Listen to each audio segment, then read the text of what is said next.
来是高雄燕巢月世界的山区，进前互人偷盗粪扫。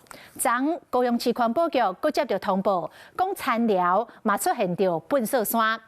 为这个现场的破地啊，看起来粪扫嘛是来自台南，初步研判是同一个犯罪集团所做的。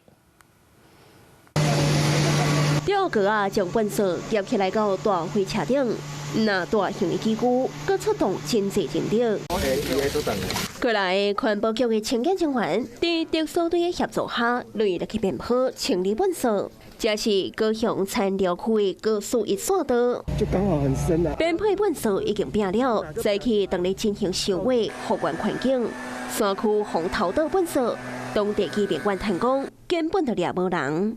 这农民就是较无啥人害，你暗时去做较无人害啊。这我2分钟就走啊，刀啊举开，就走啊。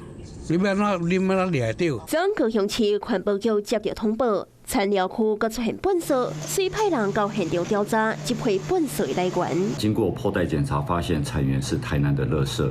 那研判为同一犯罪集团所为。燕巢才红亚出，红蛋被2站楼管的粪扫，归港后附近的田寮也受灾。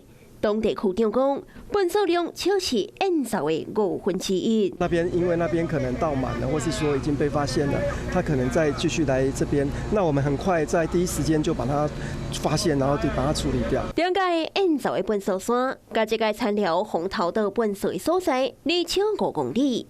环保局又讲，业者敢若调工将车顶的 GPS 关起来，想要被查缉。